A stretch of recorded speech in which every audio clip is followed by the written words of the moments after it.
एक बार फिर से आपका स्वागत है हमारे program mission of developing India में। माननीय प्रधानमंत्री जी का दूरदर्शी विजन मिशन 2047, यानी कि जब भारत की आजादी के 100 वर्ष पूरे होंगे तब हमारा देश डेवलप्ड कंट्रीज में शामिल हो जाएगा। 2047 तक भारत विकसित देश बन जाए।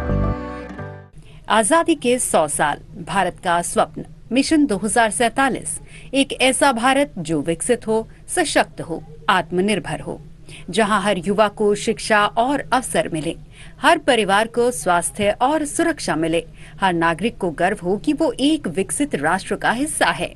मिशन 2047 केवल सरकार का लक्ष्य नहीं, ये 140 करोड़ भारतीयों का संकल्प है।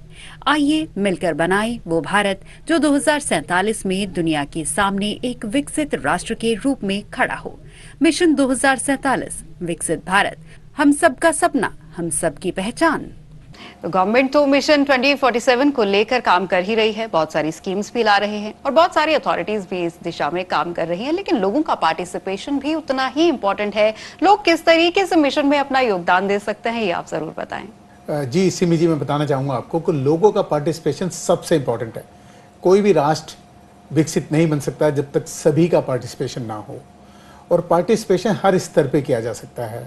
जैसे कि यदि सब लोग मिलकर ये डिसाइड करें कि हम वो कोशिश करें कि जो इंडिया में जिस चीज़ की मैन्युफैक्चरिंग हुई है, जो चीज़ इंडिया में डेवलप हुई है, उन्हीं चीज़ों का ज़्यादा से ज़्यादा इस्तेमाल करें।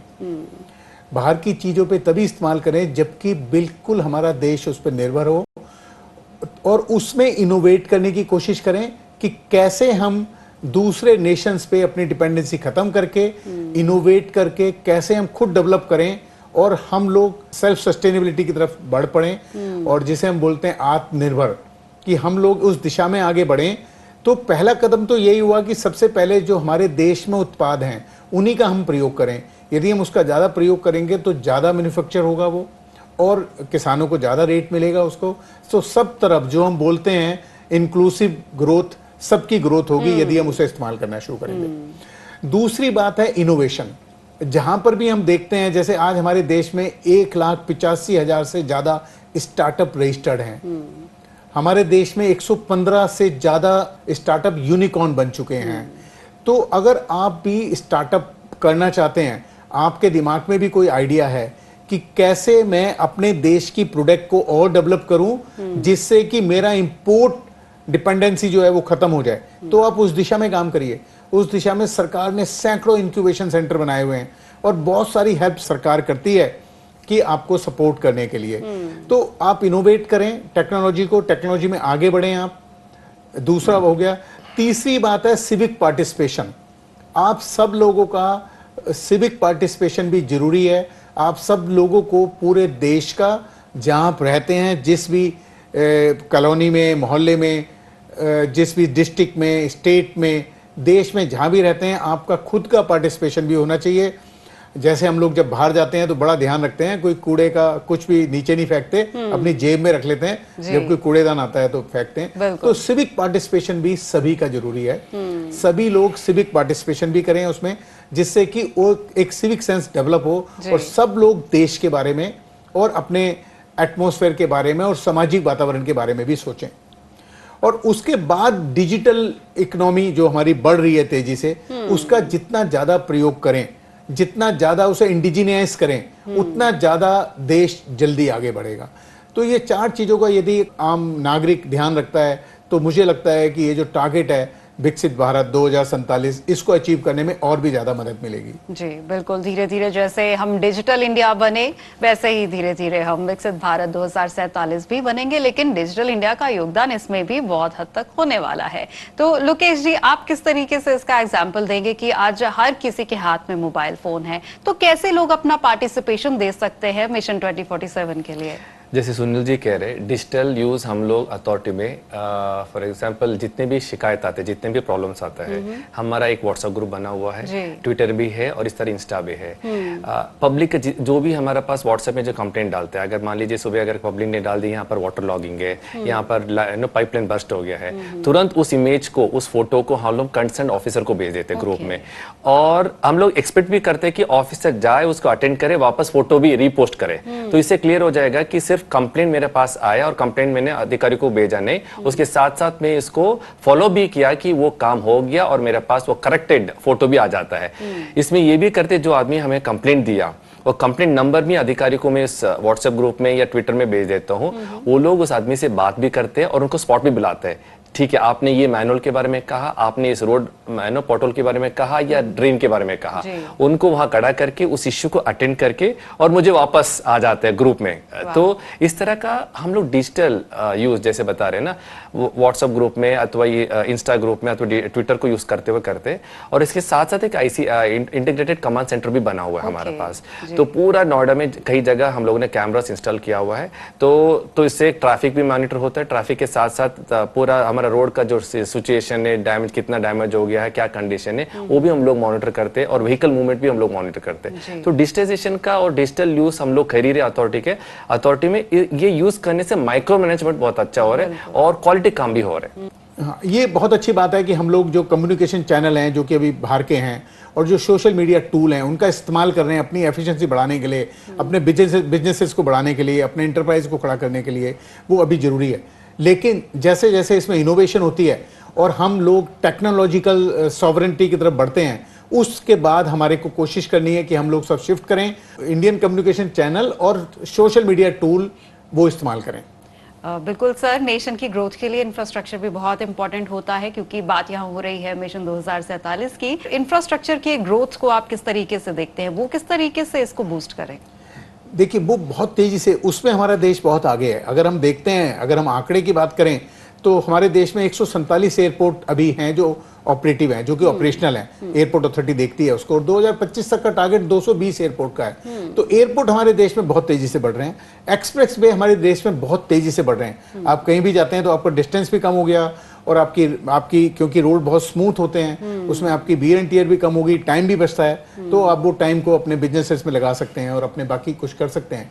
तो हमारे देश में एयरपोर्ट्स बन रहे हैं तेजी से, हमारे देश में एक्सप्रेस वे तेजी से बन रहे हैं, नेशनल हाईवे तेजी से बन रहे हैं, स्टेट हाईवे बहुत तेजी से बढ़ रहे हैं, रेलवे का नेटवर्क बहुत तेजी से बढ़ रहा है, नई रेलगाड़ी आ रही है, नई तरह की हम फास्ट ट्रेन लेके आ रहे हैं, जो हमारी ट्रेन की स्पीड है पहले की तुलना में बहुत ज़्यादा है। अगर हम एवरेज स्पीड देखते हैं ट्रेन की, वो भी बहुत तेज़ी से बढ़ रही है।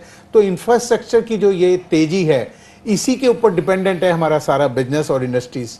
जब ये तेज़ी से बढ़ता है तो बिजनेसेस और इंडस्ट्री भी तेज़ी से बढ़नी शुरू होती हैं। तो इसीलिए इसके साथ हमने अपने इंडस्ट्रीज़ और सबका को भी आगे बढ़ाना है, इन सब इंफ्रास्ट्रक्चर का फ़ायदा उठाते हुए। यहाँ पर रुक रहे एक बहुत छोटे से ब्रेक के लिए, आप कहीं जाइएगा नहीं, हम जल्द हाजिर होंगे।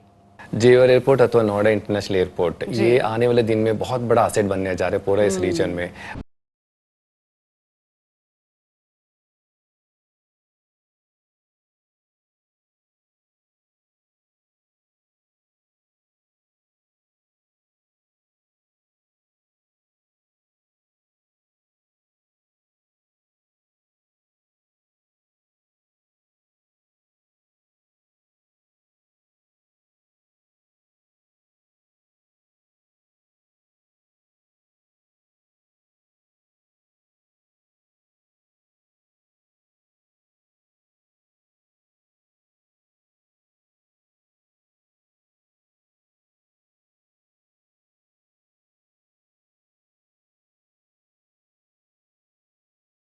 ब्रेक के बाद एक बार फिर से आपका स्वागत है हमारे program mission of developing India में।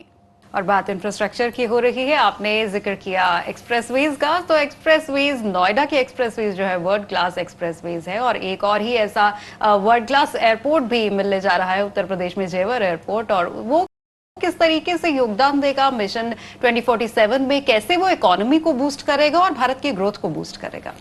जेवर एयरपोर्ट अथवा नोएडा इंटरनेशनल एयरपोर्ट, ये आने वाले दिन में बहुत बड़ा असेट बनने जा रहे हैं पूरा इस रीजन में। बहुत बड़ा इन्वेस्टमेंट है। नोएडा का 37.5% इन्वेस्टमेंट है जेवर एयरपोर्ट में। एंड कहा जाएगा कि आगे एशिया में सबसे बिगेस्ट एयरपोर्ट भी बनेगा ये। जेवर एयरपोर्ट एक मेजर हमारा जो इंफ्रास्ट्रक्चर के लिए मेजर नर्व सेंटर बनेगा फ्यूचर डेज में। जेवर एयरपोर्ट से थोड़ा दूर हमारा एक बोडाकी एक जगह है। बोडाकी में हम मल्टी मॉडल ट्रांसपोर्ट हब भी बनाने जा रहे हैं। नोएडा में अभी तो नोएडा मेट्रो रेल कॉर्पोरेशन से एक रूट चल रहे हैं, बोडाकी तक चलेगा। अभी तक डिपो तक है। डिपो से लेकर बोडाकी तक एक 2.65 किलोमीटर का एक अभी प्रोजेक्ट अप्रूव हुआ है। ये भी एक प्लस पॉइंट है हमारे इंफ्रास्ट्रक्चर में। एंड यहाँ से लेकर जेवर को ज्वाइन करने के लिए बहुत सारा रोड्स भी इंटरकनेक्टेड रोड्स पे हम लोग डेवलप करने जा रहे हैं। बोडाकी में रेल कनेक्टिविटी भी होगा, मेट्रो कनेक्टिविटी भी होगा एंड इनफैक्ट हमारा रोड कनेक्टिविटी भी होगा। तो तीनों वहां पर सम्मिलन होगा, तीनों वहां पर जॉइंट होगा। तो बहुत अच्छा एक वहां पर डेवलपमेंट सेंटर बनना जा रहा है। इनफैक्ट अनदर प्लस पॉइंट है कि नोएडा में सेक्टर 142 से लेकर बोटेनिकल गार्डन तक एक मेट्रो स्टेशन भी, मेट्रो लाइन भी 11.6 किलोमीटर का, ये भी जल्दी अप्रूवल मिलेगा मेन सिटी से। तो अगर ये मिल जाने से, अप्रूवल मिल जाने से सारा का सारा ऑलमोस्ट कैबिनेट पास हो गया यूपी सरकार से, ये भी ग्रीन सिग्नल मिल गया है। तो पब्लिक जो भी है ग्रेटर नोएडा से लेकर जेवर से लेकर अगर दिल्ली जाना चाहते हैं तो हमारा 142 से लेकर बोटेनिकल गार्डन, वहां से दिल्ली का मैजेंटा लाइन और ब्लू लेन लेकर सीधा इंटरनेशनल एयरपोर्ट जा सकते हैं अथवा दिल्ली के राजू चौक तक लोग जा सकते हैं। तो आने वाले दिन में ये जो हमारा जो जेवर एयरपोर्ट है सिर्फ नोएडा के लिए नहीं है, जो हिंटरलैंड है हमारा, बुलंदशहर है, अलीगढ़ है और नीचे जो आगरा है, इन सब एरियाज के लिए सर्व करेगा। So it will gonna become major economic hub in coming days. बिल्कुल। तो छोटे छोटे स्टेप्स ही है जो ग्रोथ की तरफ हमें बढ़ाते हैं और इन्हीं छोटे छोटे स्टेप्स को हम लोग आज डिस्कस कर रहे हैं मिशन ऑफ डेवलपिंग इंडिया हमारे इस खास प्रोग्राम में। Sir, mission of developing India, क्योंकि आप मेंटोर हैं इस शो के, मैं चाहती हूँ इस एपिसोड में आप जरूर रिमार्क्स दें कि किस तरीके से हम मिशन 2047 अचीव कर रहे हैं। देखिए, मैं कहना चाहूंगा जब हम आजाद हुए तो हमें डिग्निटी मिली जी, और अब हमारा जो मिशन है वो हमारा मिशन है डेवलप्ड नेशन बनने का। डेवलप्ड नेशन हमारी डेस्टिनी है। तो डेवलप्ड नेशन हमारी डेस्टिनी है। हम तभी रुकेंगे जब हमारा देश डेवलप देश कंट्री बन जाएगा। छोटे छोटे पॉइंट्स हमने डिस्कस किए जो कि ग्रोथ को ऐड ऑन करते हैं। तो मिशन 2047 को लेकर आपके क्या विजन है? आपको लगता है कितनी जल्दी हम लोग इसको अचीव कर लेंगे? बेसिकली एज एग्जीक्यूटिव ऑफिसर हमारा रोल ये है कि गवर्नमेंट का जो भी मंशा है, गवर्नमेंट का जो भी पॉलिसी है, स्कीम से, उसको 100% इफेक्टिवली फील्ड पे हमको इम्प्लीमेंट करना है। तो गवर्नमेंट का जो विजन है, तो विजन इम्प्लीमेंट करने का हैंड्स हम ही लोग ऑफिसर से फील्ड लेवल पर। तो नोएडा एक मेजर इकोनॉमिक हब है, जैसे मैंने शुरू में कहा था। तो गवर्नमेंट का बहुत सारा योजना है, आईटी में हो सकता है, इंडस्ट्री एमएसएमई में हो सकता है, वो सारा का सारा स्कीम इंप्लीमेंट करने का रेस्पॉन्सिबिलिटी हमारा है। तो 100% फील्ड में वो कैसे इंप्लीमेंट हो और लोगों को वो सुविधा कैसे मिल सकता है, वो काम हमारा है। अगर 100% हम लोग इसको इंप्लीमेंट करें तो ऑटोमेटिकली जो सुविधा जो लोगों को मिलना चाहिए वो मिलता रहेगा एंड वो ट्रिकल डाउन होगा एंड हमारा इकोनॉमिक ग्रोथ हो जाएगा। तो यही हमारा काम है और इस काम में हम लोग 100% लगे हुए हैं। बिल्कुल सर। तो हमने डिस्कस किया कि किस तरीके से ग्रोथ के लिए इंडस्ट्रियल ग्रोथ, इंडस्ट्रियल डेवलपमेंट और इन्वेस्टमेंट बेहद जरूरी है। खासतौर पे एंटरप्रेन्योरशिप की अगर हम लोग बात करें तो स्टार्टअप्स भी बहुत ज्यादा इंपॉर्टेंट है और उन्हीं को बूस्ट करने के लिए गवर्नमेंट बहुत सारी पॉलिसीज ला भी रही है। किस तरीके की ये पॉलिसीज है, उनमें क्या एड ऑन्स किए जा रहे हैं, क्या उनमें से जो पुराने एक्ट्स है वो स्क्रैप किए जा रहे हैं ताकि हमारे जो इन्वेस्टर्स है या फिर जो हमारे स्टार्टअप्स वाले हैं उनको ईज ऑफ डूइंग बिजनेस मिले? देखिए, सरकार क्या कर रही है कि हमारे बहुत सारे कंप्लायंसेस हमारे देश में बहुत ज्यादा थे। तो सरकार ने लगभग, अगर आप देखें तो 40,000 कंप्लायंसेस कम कर दिए, रिमूव कर दिए। अगर हम सारे एक्ट देखें तो कंप्लायंसेस इसलिए कम किए कि आपका जो ध्यान है वो सारा का सारा आपके इनोवेशन पे और आपके बिजनेसेस पे जाए। आप अपना पूरा काम फोकस करें कि इनोवेशन कैसे करना है और आप पूरा करें कि व्यापार को कैसे, बिजनेस को कैसे आगे बढ़ाना है। और अगर हम देखते हैं तो लगभग 1500 कानून जो पुराने थे उनको सरकार ने रिपील कर दिया, खत्म कर दिया, जैसे सराय एक्ट और बहुत सारे कानून। तो ये इसलिए किया गया है कि आपको ज्यादा कंप्लायंस के चक्कर में ना पड़ना पड़े और जो बहुत पुराने एक्ट थे जिनका कंप्लायंसेस सिर्फ डॉक्यूमेंट पे रह गया था और जिनका कंप्लायंसेस पूरा करने में काफी परेशानी होती थी इंटरप्रेन्योर को और हमारे जो इनोवेटर्स हैं उनको, वो खत्म कर दिया गया। जैसे कि अब लेबर कानून थे हमारे देश में, तो करीब 28-29 कानून थे और वो बहुत डिटेल में कानून थे। उन सबको कंप्लाइंस पूरे करते करते कई बारी इंटरप्रेन्योर को काफी दिक्कत होती थी। उसको कंसाइज करके 4 लेबर कोड बना दिए गए, जो कि बहुत ही हेल्पफुल हैं, जो हमारे इनोवेटर और जो इंटरप्रेन्योर हैं उनके लिए भी हेल्पफुल हैं और पब्लिक एट लार्ज के लिए भी वो यूजफुल हैं, क्योंकि पब्लिक एट लार्ज जो कि काम करती है उस इनोवेशंस में या उस इंडस्ट्रीज में या उन बिजनेसेस में, उनके लिए भी स्मूथ कर दिया कि उनको सुविधाएं पूरी मिलें और साथ में हमारे इंटरप्रेन्योर और इनोवेटर के लिए भी इसको इजी कर दिया कि उनको काम करने में दिक्कत ना आए उन कानून की वजह से। तो इस तरह से सरकार लगातार काम कर रही है। ये हाई लेवल पे होता है, इवन इनफैक्ट हमारा नोएडा लेवल पर भी इन्वेस्टर को इन्वेस्टमेंट फ्रेंडली एक एटमॉस्फेयर बनाने के लिए तमाम पॉलिसीज था। 50 साल पुराना है नोएडा, तो बहुत सारा रेगुलेशंस था, रूल्स था, जिसकी वजह से बहुत सारा कंफ्यूजन था डिपार्टमें में, चाहे वो इंडस्ट्री डिपार्टमेंट हो या कमर्शियल डिपार्टमेंट हो। और इंटर नोएडा, ग्रेटर नोएडा और ईडा में भी काफी कंफ्यूजन था। अभी लास्ट 2-3 बोर्ड बैठे से पहले हम लोग एक यूनिफाइड पॉलिसी लाया, बहुत सारे इस तरह का अनवांटेड जो रूल्स एंड रेगुलेशंस थे उसको खत्म कर दिया, एक समानता लाया, एक यूनिफाइड एक रेगुलेशंस लेकर आया। इस तरह का पॉलिसी बनने से एक क्लैरिटी बन जाते, कंफ्यूजन दूर हो जाता है इन्वेस्टर्स को। हाँ, ये सारा चीज अगर देंगे तो अथॉरिटी सिंगल विंडो में इसको क्लियर कर देंगे। ये माइक्रो लेवल पे भी इस तरह का एक्टिविटी अथॉरिटी लेवल पे भी हो रहा है। बहुत बढ़िया बात है। बिल्कुल सर, बात नोएडा की करते हैं क्योंकि नोएडा बहुत बड़ा शहर है उत्तर प्रदेश का और नोएडा से भी उत्तर प्रदेश की पहचान है। तो क्या क्या न्यू इनोवेशंस नोएडा में लेके आए जा रहे हैं, कहाँ न्यू इन्वेस्टमेंट हो रही है या कहाँ कुछ नई चीजें लेकर आप आ रहे हैं? Noida generally city of apparel माना जाता है। नोएडा में बहुत सारा गारमेंट फैक्ट्री है, तो हम नोएडा में अभी जब भी हम लोग कोई स्कीम लॉन्च करते हैं जनरली अपैरल वाले आ जाते हैं और अन्य इंडस्ट्रीज भी आ जाते हैं। तो इस बार हम लोग 6 प्लॉट एक्सक्लूसिवली रिजर्व रखा इलेक्ट्रॉनिक कंपोनेंट मैन्युफैक्चर की। एक नया चीज है, तो इसका काफी हम लोग एडवर्टाइज भी कर रहे हैं लखनऊ लेवल पर भी और नोएडा लेवल पर भी, ताकि इलेक्ट्रॉनिक कंपोनेंट मैन्युफैक्चर हम लोग यहाँ लाना चाहते हैं। एक दूसरा, नोएडा शहर में अच्छा बड़ा होटल्स भी नहीं है, तो एक पीपीपी मॉडल पर हम लोग होटल लाना चाहते हैं। दोनों टाइप का होटल, एक छोटा होटल भी लाना चाहते हैं और हाई एंड लग्जरी होटल भी लाना चाह रहे हैं हम लोग। और तीसरा, हमारा शहर में काफी पुराना 30-40 पुराना बिल्डिंग्स है जो काफी कंडर स्टेट में है, तो उसको रीडेवलप पॉलिसी हम लोग ला रहे। तो 3 ये नया चीज हम लोग इस बार इंट्रोड्यूस करें नोएडा में। जी बिल्कुल लोकेश सर, रीडेवलपमेंट एक बहुत बड़ा पार्ट होता है जब हम ग्रोथ की बात करते हैं, तो नोएडा में किस तरीके की रीडेवलपमेंट्स आने वाले समय में देखने को मिलेंगे? जनरली रीडेवलपमेंट पॉलिसी जो है हम लोग मुंबई में देखते हैं, पहली बार नोएडा में हम लोगों ने इंट्रोड्यूस किया। उदाहरण तौर पे मैं कहना चाहता हूँ, हमारा सेक्टर 93A भी है, वो श्रमिक कुंज है, 30 साल पुराना है, वो बहुत डायलेपिटेटेड कंडीशन में है। वहाँ पर सीवेज ठीक नहीं है, वहाँ पर सारा बिल्डिंग का क्रैक्स हो गया है, बिल्डिंग कभी भी गिर सकता है। तो वहाँ जो श्रमिक कुंज को बहुत पहले हम लोगों ने फ्री में अलॉट किया है, तो उस पूरा का पूरा एरिया हम लोग डेमोलिश करके जो भी इन्वेस्टर आते हैं उनको देना चाहते हैं, ताकि वो श्रमिक जो भी रह रहे हैं उनको दोबारा अच्छे से जो अभी जो जितने भी एरिया में है उससे बड़ा एरिया में मकान बना के उनको डिलीवर होगा। और उसके साथ उनको एक कुछ स्वीटनेस देंगे, मतलब उनको कोई इंसेंटिव देंगे, उनको एडिशनल एफआईआर देंगे फ्री में। तो इस तरह का एक पॉलिसी हम लोग बना रहे, ताकि जो एग्जिस्टिंग लोग है उनको अच्छा सुविधा और अच्छा घर मिलेगा और एडिशनल उनको जो एफआईआर मिलेगा उसको दूसरे लोगों को वो बेचेगा। ये रीडेवलपमेंट पॉलिसी हम लोग ने बिल्कुल यकीनी तौर पर डेवलपमेंट जो होती है वो किसी भी शहर की, जिले की तस्वीर बदल देती है। तो इसको बड़े परिवेश में अगर हम सुनील सर देखें तो रीडेवलपमेंट कैसे वर्क करती है? देखिए, रीडेवलपमेंट जैसे हम बात कर रहे थे इंक्लूसिव ग्रोथ की, यही इंक्लूसिव ग्रोथ है कि ये ना हो कि एक तरफ आप डेवलपमेंट करते चले जाएं, बड़ी बिल्डिंगें बनाते चले जाएं, लेकिन जो व्यक्ति बहुत झुग्गी झोंपड़ी या एक बिल्कुल जो छोटे से मकान में रह रहा है उसकी स्थिति खराब है, वो खराब ही होती जाएगी, क्योंकि उसका मकान आज खराब है तो 5 बारिश के बाद और खराब हो जाएगा, तो उसको भी तो हमने ठीक करना है।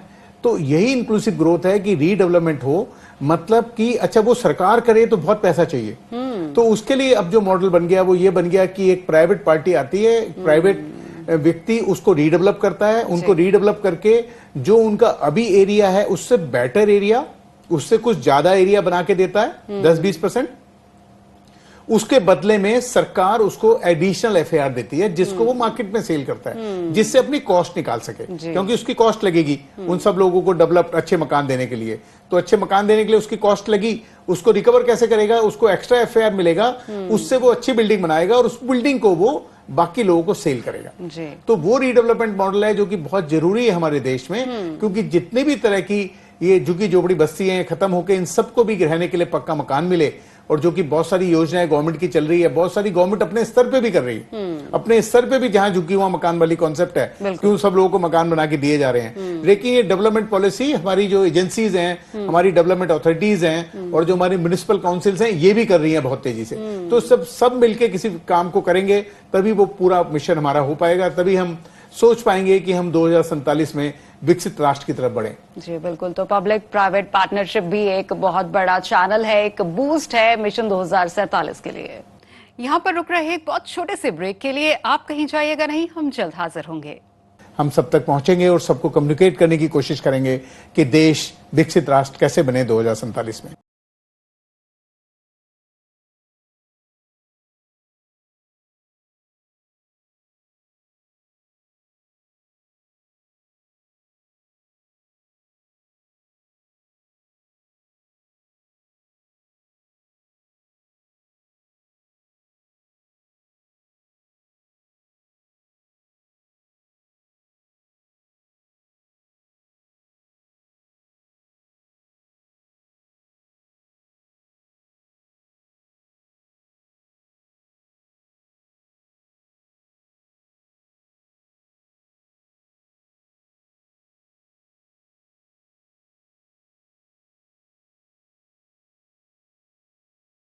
ब्रेक के बाद एक बार फिर से आपका स्वागत है हमारे program mission of developing India में। लोकेश जी, बहुत सारी रीडेवलपमेंट आप ऑलरेडी कर भी रहे होंगे, तो उसका कोई लाइव एग्जांपल मैं चाहती हूँ आप शेयर करें जो कि ये बताए कि वाकई में ग्रोथ के लिए काम हो रहा है। नहीं, ये हमारा पहला रीडेवलपमेंट पॉलिसी है। एक्चुअली सच कहना तो 2 महीने पहले जब मैं शहर में जब ऐसे ही भ्रमण कर रहा था तो मैंने देखा ये जो 2 सेक्टर्स है 93A 93B है, बहुत पुराना अलॉटमेंट था। तो G+2 G+3 का इस तरह का बिल्डिंग है, पूरा का पूरा बिल्डिंग कंडेम हो चुका था। वहां पर सीवेज कुछ नहीं था, सीवर लाइन्स नहीं था, ड्रिंकिंग वाटर लाइन्स ठीक नहीं था और बिल्डिंग्स क्रैक हो चुका था एंड हर जगह सीलन था और लोगों का जो लिविंग कंडीशन था इट वॉज सब ह्यूमन कंडीशन में लोग रह रहे थे। नाउ ये पूरा का पूरा जो एरिया है 93A 93B में जो आपको बता रहा हूँ, यहाँ पे जितने भी बिल्डिंग्स है अथॉरिटी ने बना के दिया था, राइट। नो अगर अथॉरिटी दोबारा इन्वेस्ट करने जाएंगे तो बहुत बड़ा खर्चा आएगा अथॉरिटी के ऊपर। तो हम लोगों ने एक इस पॉलिसी बनाई रीडेवलपमेंट पॉलिसी। इसमें अथॉरिटी को दोबारा खर्च नहीं करना है, जमीन तो अथॉरिटी का है और जितने भी वहां पर अलॉटीज है अलॉटीज को दोबारा मकान मिलेगा जो कंडीशन में अभी रह रहे हैं ना, इससे अच्छा मकान बना के हम लोग देंगे थ्रू कोई प्राइवेट इन्वेस्टर। तो प्राइवेट इन्वेस्टर के लिए इंसेंटिव क्या है, उनको हम एडिशनल एफआईआर देंगे। तो ये बनने से क्या है, इस तरह का अन्य पॉकेट्स में जो भी हमारा पुराना मकान है तो हम लोग टेकअप कर सकते हैं, या अनदर कोई भी प्राइवेट का कोई डायलापिडेटेड बिल्डिंग है, पुराना बिल्डिंग है, वो भी रीडेवलपमेंट पॉलिसी में वो अप्लाई कर सकते हैं। ये बहुत अच्छा पॉलिसी है, इसको हम लोगों ने अभी इंप्लीमेंट किया। ये इंप्लीमेंट होने से ये नोएडा में पूरा जितने भी इस तरह का जो सब ह्यूमन कंडीशन में लोग रह रहे वो रीडेवलपमेंट में हम लोग ले सकते हैं, या कोई पुराना कंडम बिल्डिंग है वो भी हम इस पॉलिसी में ले सकते हैं। ओके, हमारा ये program mission of developing India, जिसमें हमारी कोशिश है कि भारत जिस तरीके से आगे बढ़ रहा है, भारत के हर एक शख्स तक इस ग्रोथ की कहानी जानी चाहिए। डॉक्टर लोकेश, आप हमारे इस प्रोग्राम के बारे में 2 शब्द जरूर कहें। डेफिनेटली ये बहुत अच्छा इनिशिएटिव है, ये बहुत अच्छा पहल है दूरदर्शन का, क्योंकि कई बार होता क्या है सरकार बहुत सारा स्कीम लॉन्च करते हैं, बहुत सारा पॉलिसी बनाता है, सूचना का अभाव से जनता तक वो पहुंचता नहीं है और लोगों को पता भी नहीं रहता कि गवर्नमेंट क्या कर रहे हैं। तो ये एक अच्छा प्लेटफॉर्म है, इस प्लेटफॉर्म के माध्यम से लोगों को, आम जनता को पता चल जाएगा कि सरकार क्या कर रहे हैं, नया नया पॉलिसी क्या है, और जो भी करते हैं क्योंकि सरकार जो वेलफेयर है, वेलफेयर स्टेट का काम करते हैं, वो जो भी करते हैं पब्लिक का हित के लिए करते हैं। तो ये अच्छा प्लेटफॉर्म, इस प्लेटफॉर्म के माध्यम से आम जनता को पता चल जा रहा है कि क्या हो रहा है। जी सुनील सर, आप मेंटोर है हमारे शो के, और हमारा शो जिस तरीके से लोगों तक छोटी छोटी जानकारियां पहुंचा रहा है, मैं चाहूंगी आप रिमार्क्स जरूर दें। देखिए, मैं कहना चाहूंगा कि ये बहुत ही अच्छा इनिशिएटिव है कि सबसे पहले मैं धन्यवाद करना चाहूंगा कि मेरे को मेंटोर के रूप में आपने चुना और मुझे मौका दिया कि मैं अपनी बात और गवर्नमेंट की पॉलिसी जितनी मुझे समझ है पब्लिक तक पहुंचा पाऊं और सबको समझा पाऊं, क्योंकि मिशन ऑफ डेवलपिंग इंडिया एक बहुत बड़ा मिशन है और इसमें सभी को पार्टिसिपेट करना है। तो सभी को पता होना चाहिए क्या देश कर रहा है, क्या सरकारें कर रही हैं, क्या सेंट्रल गवर्नमेंट, क्या स्टेट गवर्नमेंट, क्या लोकल गवर्नमेंट, और क्या लोगों ने करना है। तो वो तभी होगा जब अवेयरनेस होगी। तो इसीलिए मुझे लगता है कि ये कार्यक्रम बहुत अच्छा कार्यक्रम है। इसके माध्यम से हम सब तक पहुंचेंगे और सबको कम्युनिकेट करने की कोशिश करेंगे कि देश विकसित राष्ट्र कैसे बने 2047 में। जी बिल्कुल। सुनील सर, मैं चाहूंगी कि हमारी परंपरा को आगे बढ़ाते हुए आज के हमारे जो गेस्ट हैं उन्हें हम एक मोमेंटो देकर सम्मानित करें। तो आज हमारे program mission of developing India में आप लोग आए, अपने कीमती विचार आपने साझा किए और जनता को बताया कि किस तरीके से और किस स्पीड से भारत जो है वो 2047 के लिए आगे बढ़ रहा है। आप दोनों का बहुत बहुत धन्यवाद। धन्यवाद। आज हमने अपने इस एपिसोड में डिस्कस किया मिशन 2047 को, यानी कि जब भारत अपनी आजादी की 100वीं वर्षगांठ मना रहा होगा तब तक हम एक डेवलप्ड नेशन बन चुके होंगे। और आज हमारे साथ हमारे गेस्ट थे हमारे मेंटर सुनील कुमार गुप्ता जी और हमारे साथ थे नोएडा अथॉरिटी के CEO डॉक्टर लोकेश जी। हमें पूरी उम्मीद है आपको हमारा ये एपिसोड जरूर पसंद आया होगा। अगले एपिसोड में फिर मिलेंगे किसी और गेस्ट के साथ, तब तक के लिए हमें दीजिए इजाजत। नमस्कार। आपको हमारा ये कार्यक्रम कैसा लगा? आप हमें सोशल मीडिया के जरिए अपने सवाल या सुझाव भेज सकते हैं।